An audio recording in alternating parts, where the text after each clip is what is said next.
Nereden başkaları anlayacağım? برنامه تایبت Hem de 5 özelliğine برنامه yaptım.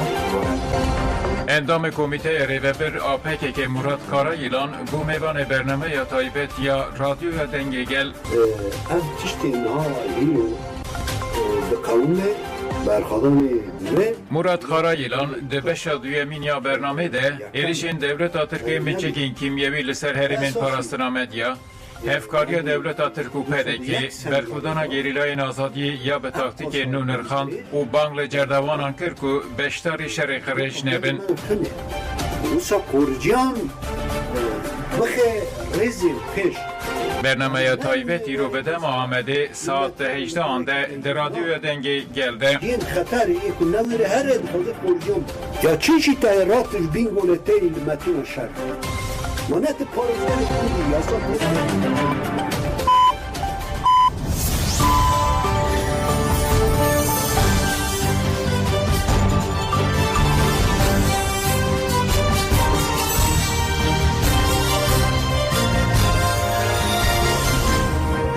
شنوندگان uçağın radyoya denge gelden başkodarı Neja İrup üstü hafta gulane 2024 duşamlı Brüksel'e saat ne lamedede. Hemen uçağın serisi bir peşkeş bikin demde mazadiye reberapoya.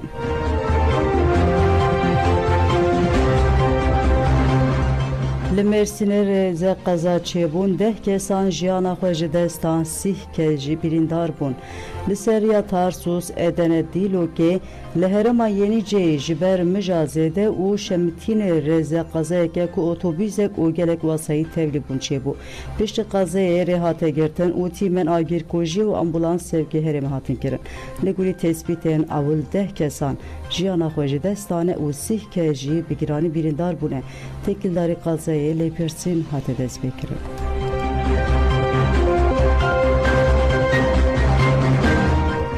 Çalakên denk bide azadiyê ji burakirina têçdalê ser Rêber Abdullah Öcalan û çarîserkirina Pirsgirêka Kurd li İstanbul û Mêrsînê çalakên denk bide azadiyê hatin pêkanîn. Li Mêrsînê bi pêşengiya Dem Partî li navçeya Torosdar çalakiya Girseyê hate pêkanîn piştî rêzgirtinê Parlamentera Dem Partiyê Zeynep Oduncu axivê got ji burakirina têçdalê ser Rêber Abdullah Öcalan û girtîgehan divê çalakî û xwe pêşandan bidomin. Ji bo aştiyê divê Rêber Apo azad bibe. Li İstanbulê jî xizmengirtiyan û pêşiya girtîgeha Jilana Bakırköyê çalakiya denk bide azadiyê pêkanîn. Harîkarê Serokê Koma Dem Partiyê Sezayî Temel û gelek kes tevlî çalakiyê bûn. Çalakvan ji hêla polîsan ve hate astenkirin. Zübeyde İnce astengiya polîsan şermezar kiri got navên tevahîya kesên fermanan didin ve polîsan bi çeteyan re tekildarin. Ji bo ku gendalî û qirêjiya xwe veşerin dişînin serge. Girsê jî dorpêça polîsan bi duruşmayan şermezar kir. Polîsan Hevserokê Dem Partiyê İstanbulê Murat Kalmaz girdin bi çavan de. Polîsan neiştê ku rojnavavan jî dîmenan bikşînin. Li navçeya İstanbul Beyoğlu jî têja li navenda çanda Mezopotamya neçeme çalakiya pirtûkxwendinê pêkanî.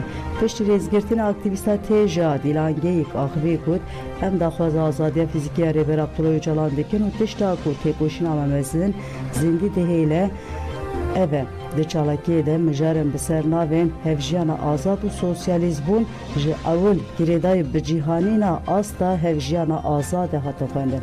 Piştî xwendinê nîqaş hatin kirin.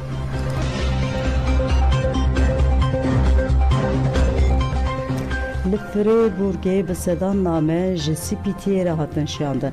Ji bo azadiya Rêber Abdullah Öcalan kampanya nameyan ku ji aliyê tevgera jinên Kurd ya li Awropa ve hatê dest pêkirin dewam dike.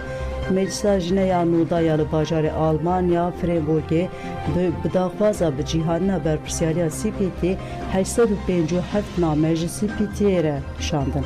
Jinan di nameyê de bank li saziya Spîtî kirin ku bi ev ku berpirsyariya xwe rabe.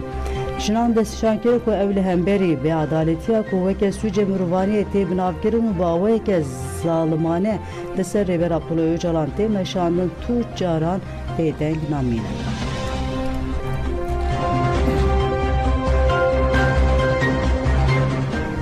Cenazeye girdiği Ergün Akdoğan'la xwazete hate ve şartın Ergün Akdoğan 27 sal bun girdi bu heri davili girtika Tekirdağ tipa fe hejbar yek daha te girtin.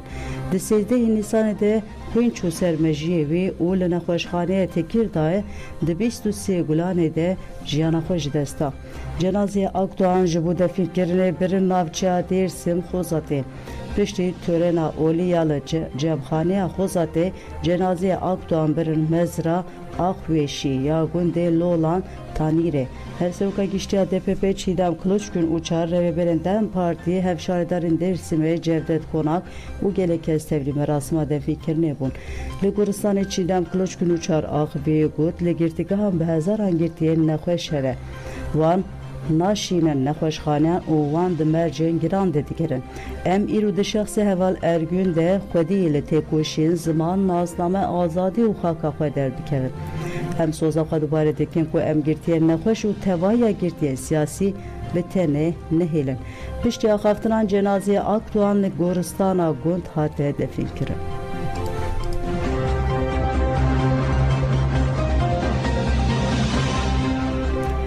Girtiye hevtu salî krîza dil derbasgir ji beşa çavdêriya awarte hate derxistin.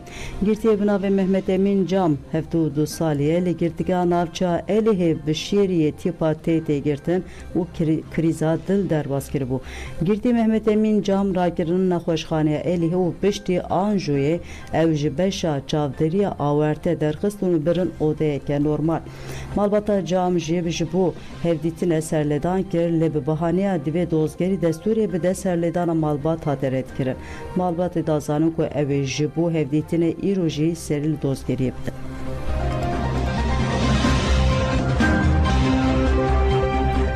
Dayika girtî got eger em rabin serpiyan em ê tecdîtê bişkinin ji dayikên nöbeta adaleta Hafife Kartal diyarkir ku du mehen nikare kurê xwe yê girtî Muhammed Kartal bibîne û got divê em li mala xwe rûnenin dengê xwe bilind bikin.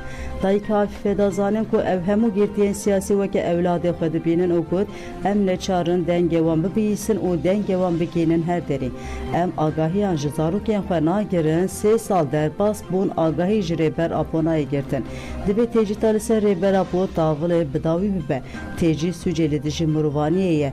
Girtî li girtîgehê jî ji bo azadiya me li ber xwe didin di rewşeke bi vî rengî de em çawa dikarin li malê rûnin. Divê xizmên girtiyan hemû bên û tevlî dengê me bibin. Em nikarin alavan ji zarokên xwe re bişînin dema ku em dişînin jî nadin wan li me gerî vedigerînin. Dayika Hafife diyarkir ku kurê wê beriya destpêkira çalakê nameyek ji wan re şandiye û gotiye ev name beriya 10 rojan gêj destê min. Bifikirin ku dema agahî ji İmraliyê dihat beh dihate ber gelê Kurd û tevaya gelên li Tirkiye rêbera pohêviya vî welatiyê. Divê Kurd weke sala 2019 da kevin xadan êdîbese her roj bombeyan li çiya û deştên me dibarînin. Gerê me şehîd dikin gundên me dişewitînin em ji bo xalka xwe ji bo girtiyên xwe da kevin xadan. Eger em rabin serpiyan em ê tecdîtê jî bişkînin. Em naxwazin êdî xwîn birêje banga min li her kesiye em ji bo aştî û azadiyê têkoşînê bikin em bibin dengê girtiyên azadiyê.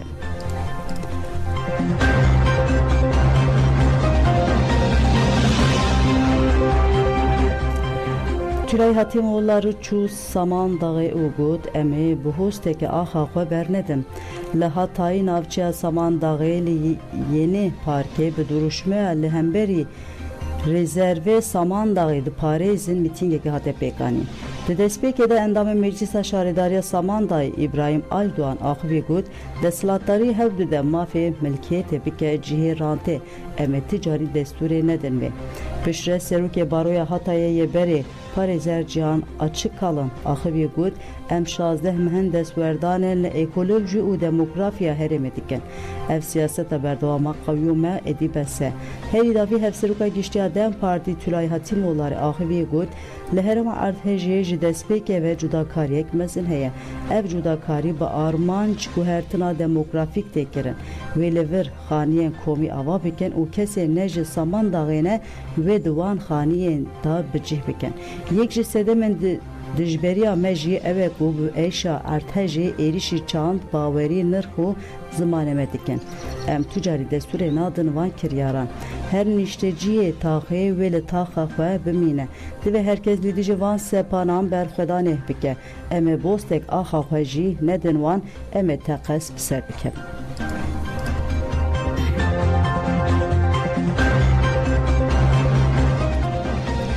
Ligevere zarok ji di nav de herî 11 kes hatin bin çavkirin. Polîsiyên Tirk Luhdanê sibehê li navçeya Colemêrkevê bi ser gelek malan de girtin û zarok ji di nav de herî 11 kes xistin bin çavan de.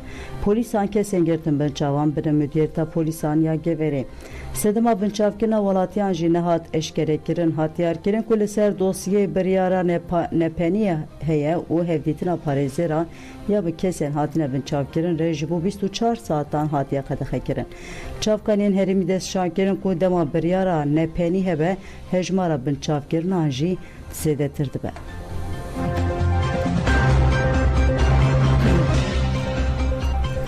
Êzîdiyên ku di fermana siyê tebaqa 2014 de ji ber êrişên Daişê ketibûn ser riya koçberiyê dawî li hesreta 10 salan tînin û vedigerin ser axê xwe. Welatiyên ji kampa Mamreşan ya Şêxanê ya bi ser duhokê vegeriyan li ser axa xwe Şengalê û li Digûrê bi cih bûn ji anêferê axivîn. خودی 10 ساله ملور بون گله که زحمت بو زلامان زانی که گاوی زلامان ویرا زارو که خافل بی زارو که زلامان کل تیده بشاوتن خودی دجاره پیل باجی ناری ما کد آماجی ویرت شاوتی عارف خودی برایم ایپاپ خودی کیف خوشیا مهما میتحتینا جواری خود کیف هم گله که جیرت گوتن وضعیشن قال نه خوشا ما گوه ما کا مساعده کما بکن امچنا جواری خو قنجا ایپ خودی کوجی وگریان پاک مساعده خلک کن خلک هموی وگری برایم آکم مساعدش خلک رکنه وید کردستان هموین هموی بگاری ما کامل ویده بن چادر عاده بن بلامل ویده بن چادر عاده و مش کم پامام رشا هاتینا و مقلق مثل كيف خوش راسي من ولات تخوك بقر خدي حياتها ما 10 سال الكامبيدا وما حياتك اخونا دي ما حياتك اخونا دي هر اف جواري ما لازم جواري تخو بقر يا بي خدي فرقه شنقال او مثلا كامبي مال ويدريك قلب فرقه يعني كلام البدن نايلونه كده بيدريش لا مالش ايش درا خوشتره الان ولات غريبيان خوشتره والله ولا شنقال خوش قلق خوش في مرتاح في خوف كيف خوشين تشتكي مثلا كيم نينا او نينا مساعدات كنز العماره اما في تجاره مثلا وي افش مره انين جوامير وي افش مره ان كان قد مدات قرون تشن ما وتكونوا بينشش ورد بي والله يعني ما مدبي همو فقري ولا تدخوا وكيد خوشين يعني همو بين باما يعني درك في دك مال درك نينا غير في ما شاي شنقال درك ديني Cenazê şervanê Qesedê Hamid El Musa hate veşartin. Şervanê Hêzên Sûriya Demokratîk Qesedê Hamid El Musa di 23 Gulanê de li Dêra Zorê şehîd bûbû. Girsê Qerebalık cenazeyê şehîd birin goristana şehîdan ya Şedadê. Piştî rêzgirtina li goristanê li ser navê Mêsa Malbatên şehîdan ya Şedadê Ewde El Hesên axivî. Endamên nivîskê hatiye kiliyên leşkeriya Şedadê Muhammed El Edîb axaftinê kire got emediriya cangoriyên vî welatî de têkoşîna xwe bidomînin. Piştî axaftinan cenazeyê şehîd bi tilîlî û duruşmayan hate spartin.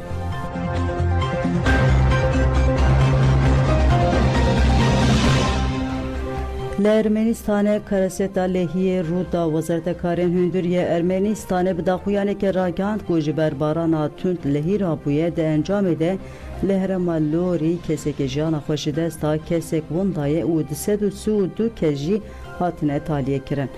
Hevparariyên Hesînî ya nav neteweyî ji ragihand ku ji ber hesînên erdê xirabûne hemû seferên trênê yên diçine Gürcistanê betal kirine.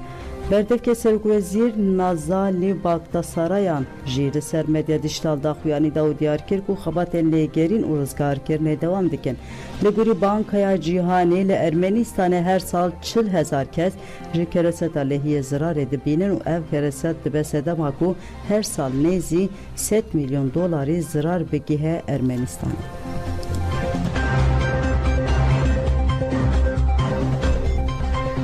Değirşa İsrail'e adoh de 40 kes jiyana xwe ji desta Ajansa Filîstînê Zafa ragihand ku balafirên şeriyên İsrailê du bi şev li bakurê bajarê Refahê kampa koçberên Filîstînî ya dibin berpirsyariya Netewên Yekbûyî de bombardman kirin. Heman ajansê da zanî ku balafirên İsrailê depoyên xwebarin û pêdiviyan ya Ûnê rêwayî û çadırên Filîstîniyan jî kirine armanc. Wezareta Tenduristiya ya Xezayê jî ragihand ku ji sedema bombardmana balafirên İsrailê hejmarek zêde penaberên Filîstînî jiyana xwe ji destane û birîndar bûne. Belêgudarên Jemenûçeyên saat neh pêşkêş